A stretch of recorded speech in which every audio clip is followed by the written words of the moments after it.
The Absolute Law of Karma, written by Pandit Sri Ram Sharmacharya, Audio 6. The world a reflection of your mind. In this world, we find people complaining about many types of misfortunes and feeling euphoric and insignificant occasion of pleasure. There are habitual pessimists blaming everyone for everything. Expressions like the world is very bad, times are bad, honesty is a virtue of the past, religion has been buried for good are very commonly bandied about. If someone is in the habit of repeating such phrases, he is expressing only the impression of his mind, and you can safely assume that he himself is a cheat and a dishonest person. Man has systematically built the image of his unhappy world by interacting with pessimistic people around himself. If someone is in the habit of complaining about lack of opportunities for work, widespread unemployment, failure of good industries, and non-availability of good jobs, take it for granted that his idiosphere is full of thick clouds of indolence, torpor, and incompetence. This he finds reflected everywhere in the world. If some sees this world as full of self-centered hypocrites and sinners or evil and uncivilized person, infer that the individual himself has an abundance of corresponding negative attributes in his own self. This world is like a magnificent large mirror, where faithfully reflects your idiosphere. As mentioned earlier, elements of this world precipitate three types of quantitative attributes, Sat, Raj and Tam, in life. Whichever attribute dominates in the personality of the individual, it attracts its counterpart from the world at large. Wherever a short-tempered person goes, he finds someone to quarrel with. One who has hatred in mind will always find out an object to be hated. To an unfair person, everyone appears ill-mannered, uncivil, and worthy of punishment. Whenever an individual interacts with someone, he or she views the latter in the same light with which his own personality is colored. A person of impeachable morality rarely comes across a woman of fallen virtue. Scholars do not get avenues for right informations. Seekers of truth always find opportunities for quenching their thirst for wisdom. Enlightened souls have always been living on this earth. Wherever they live, environment around them attracts virtuous persons. However, it is not our intention to prove that there is absolutely no evil on this earth, and whatever good or bad we find here is totally a reflection of our own field of views. It has been repeatedly stated that in this world, good, average, and bad, Sat, Raj, and Tam, coexist, and one receives what one gets turned onto. New topic: the relativity of virtues and sins. The qualitative assessment of good and evil is always relative. On the scale of virtue, you will find a person who belongs to a grade lower than yours, those who are in the same grade as your own, and others who have a much higher grade than yours. Suppose you are studying in a college.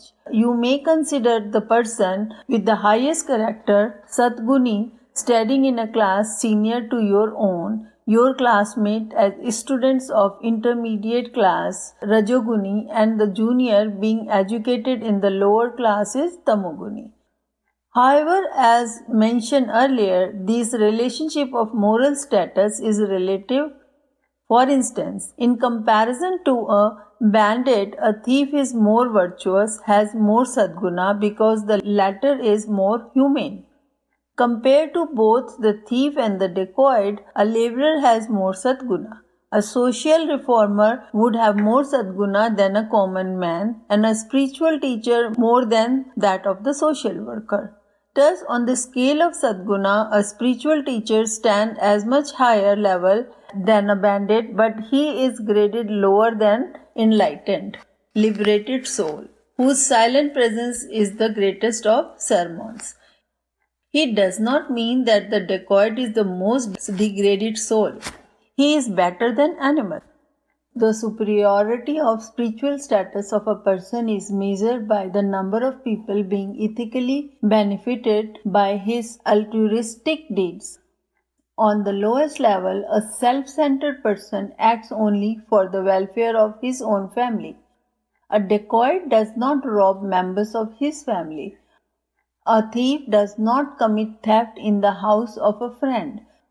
For a social worker, welfare activities are confined to a particular class or community. A spiritual teacher works for the enlightenment of all human beings. The enlightened souls see all the living beings as a manifestation of God, be it man or beast, plant or animal. In a nutshell, in the process of progressive evolution, before attaining self-realization, all living beings are at different stages of conscious awakening. Everyone lives with the lack of one virtue or the other. When all impurities are removed, nothing can stop a person from reaching the ultimate state of liberation from cycles of birth and death. This is the ultimate goal of human existence. Taken together, the virtues in this world are far in excess of vices. No doubt, immorality is also there, but morality is much more prevalent. There are more enlightenment than ignorance in this world. There are bad people everywhere in the world, but they have more virtues than vices in them. We should keep in sight only the goodness of the world, enjoy the beauty of the virtues, and the work for enhancement of these virtues. Nature have made a provision of day and night to teach us how to behave in the world. During the day we keep awake, take advantage of the sunlight for working, and prefer to live in an illuminated place than in darkness. Light gives us the advantage of acquiring knowledge through sights. When darkness of night descends, we go to sleep or if required to work, use artificial light. Because of the nature structure of eyes, man intrinsically prefers to live in an illuminated environment. Light makes us perspective illuminated. In the light we clearly see objects as they are and dispel our ignorance about them. It shows that we should ignore the dark side of the world and become more enlightened by preferring to look only at the brighter aspect of the human personalities, for example, virtues. We should make an endeavor to enjoy, imbibe, and encourage only the virtuous traits in a person. It does not mean that we close our eyes to the blemishes. Be aware of the vices, but do not get involved in them. There is that well-known story of Rishi Dattatreya. As long as he continued to compare the bright and the dark aspect of life, he remained troubled and unhappy. When he concentrated only on the positive aspect of creation, he found that in this world all living creatures were sacred and adorable. He realizes that he could learn something from each of them. It is said that he acquired his spiritual insight from 24 beings and his teachers. Amongst these were the insignificant creatures like dog, cat, jackal, spider, fly, vulture, crow, etc.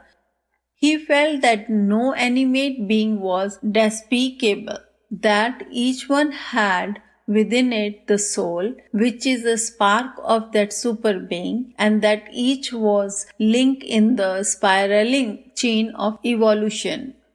When we make ourselves receptive to virtues, the field of vision changes. Shortcomings are overlapped by excellent, wickedness by goodness, and the prevalence of unhappiness by abundance of things of joy. The world that we earlier thought is full of wicked people now appears rich with decent, well-mannered, altruistic, and aspiring persons. Each individual has his own personal perspective of people, places, things, and events. On account of confusion of perspective, one finds the word bad, whereas the other sees only the goodness in it. Throw away the cobweb of your own biased perspective. Use your third eye of wisdom to see through the illusion of your own world. Let's present wicked world, Kalyug, destroy itself and in its place create your own golden age in your inner psyche. Stop being deluded by the darkness of the world and focus your vision at the brightness. You will find the world changing into heaven. When you change your field of vision, you will find your disobedient son, daughter changing into an obedient one. Your worst enemies, quarrelsome wife, and hypocritical neighbors will appear totally different. Actually, the factor of negativity in the character or the behavior of a person is usually very small. Antagonism is in the mind of an observer. Suppose your husband or wife does not behave as per your expectation because of preoccupation or some other valid reason. When you are not aware of it, you are likely to take it as an affront and become resentful or angry. With the anger, the evil traits lying dormant in the inner recesses of your mind becomes activated and produce negative mental image of the subject. Darkness makes out a monster out of a bush. Similarly, anger due to distortion caused by inner turbulence produce a defiant, disobedient, disrespectful picture of an otherwise simple innocent person who receive a harsh punishment for a small lapse. On the other hand, this unjust reaction also infuriates the recipients of undeserved treatment. The counter-reacting angry person too begins to see wickedness, foolishness, cruelty and many other negative traits in the other person. On reception of such trivial incident, the two imaginary ghost personalities continue to grow and their confrontation convert two simple-hearted, warmly related person into bitter antagonists. On many occasions, I have succeeded in reconciling the difference between the bitter adversaries by making them understand the triviality of the root cause, which has made a mountain out of the molehill. Such situations arise because of the gap in communication. With mutual understanding, sharing of feeling and objective analysis of each other's expectation, behavior and psychological background, 90% of estrangements can be amicably resolved. In fact, the factors responsible for such estrangements are very minor. We may compare their incidence with the quantity of salt in our food. Salt and pepper themselves are distasteful, but in a small quantity of these make food palatable. Occasional cooling of warmth is close relationship is required to break the monotony of life. Given mutual trust, we bounce back into a relationship with a deeper understanding and warmth. It has already been discussed that on human birth, the soul brings within many imperfections and traits of its past life, including its embodiment in subhuman species.